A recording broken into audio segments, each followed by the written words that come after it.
Certa manhã, o guerreiro mongol Gengis Khan e sua corte saíram para caçar.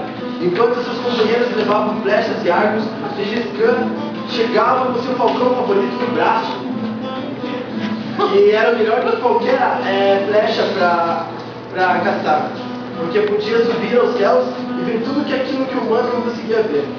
Entretanto, apesar de todo o entusiasmo do grupo, não conseguiram encontrar nada. Decepcionado, Gengis Khan voltou para o acampamento, mas, para não descarregar sua frustração em seus companheiros, separou-se da comitiva e resolveu caminhar sozinho. Tinham permanecido na floresta mais tempo que o esperado, e quem estava morto de cansaço e sede por causa do calor do verão. Mas os riachos estavam secos, não conseguiam encontrar nada para beber. Mas até um milagre aparecer. Viu um fio d'água descendo um rochedo na sua frente. Na mesma hora, retirou seu falcão do braço, pegou um pequeno cálice que sempre carregava consigo, demorou um longo tempo para enchê-lo, e quando estava prestes a levá-lo aos lábios, o falcão levanta voo e ataca com as mãos, atirando para longe. Gengis Khan ficou furioso, mas era seu animal favorito.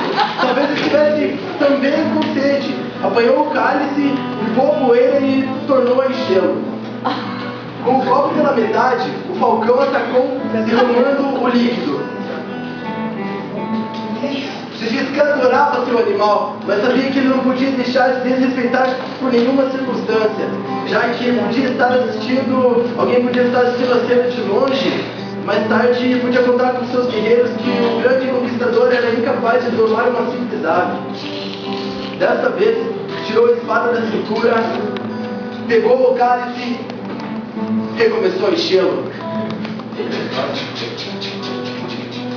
mantendo o olho na fonte e o outro no falcão.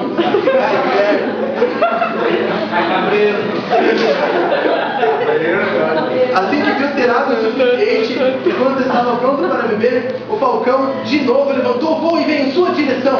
Cão golpeou e atravessou o seu peito. Aqui jaz o falcão. Mas o fio d'água havia secado.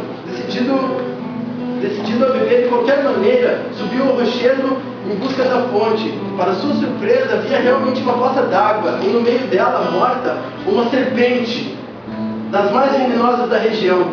Se tivesse bebido d'água, jamais estaria no nosso mundo, no mundo dos vivos. Ele morreria. Khan voltou ao acampamento com o falcão morto debaixo dos braços. Vou fazer uma reprodução em ouro.